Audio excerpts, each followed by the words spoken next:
Fish is Fish by Leo Leone. Fish is fish.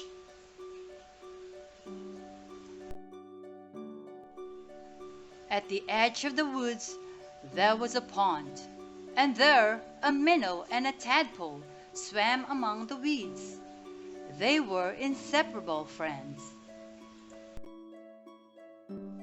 One morning, the tadpole discovered that during the night he had grown 2 little legs.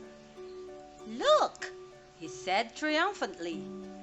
"Look, I am a frog." "Nonsense," said the minnow.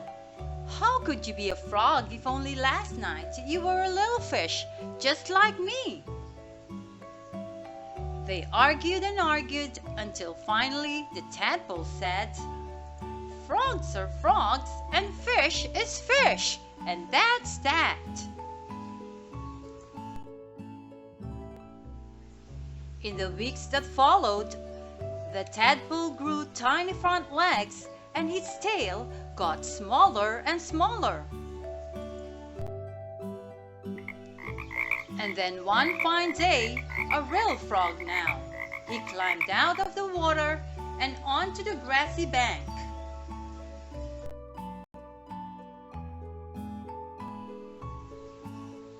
The minnow too had grown and had become a full-fledged fish. He often wondered where his 4-footed friend had gone. But days and weeks went by, and the frog did not return. Then one day, with a happy splash that shook the weeds, the frog jumped into the pond. "Where have you been?" asked the fish excitedly.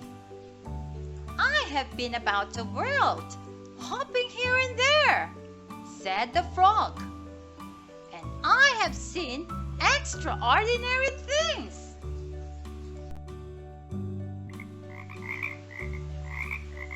"Like what?"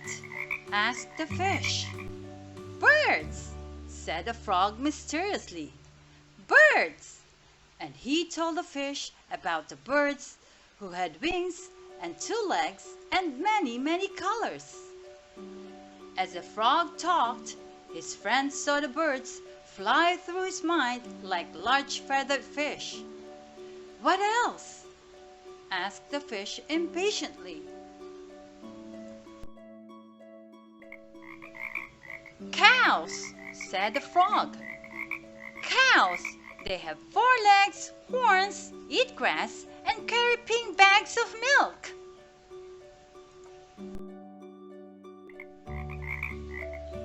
"And people," said the frog. "Men, women, children." And he talked and talked until it was dark in the pond. But the picture in the fish's mind was full of lights and colors and marvelous things, and he couldn't sleep. If he could only jump about like his friend and see that wonderful world.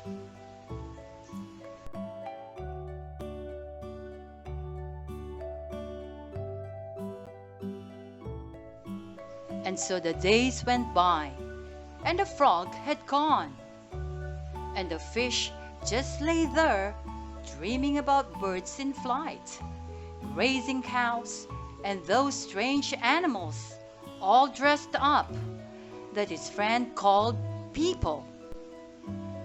One day, he finally decided that come what may, he too must see them. And so with a mighty whack of his tail, he jumped clear out of the water onto the bank.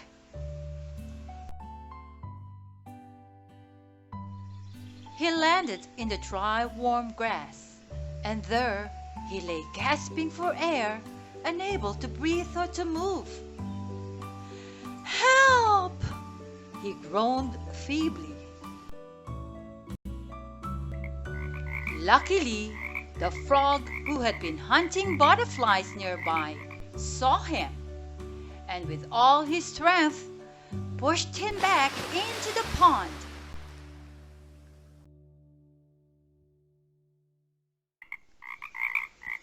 Still stunned, the fish floated about for an instant.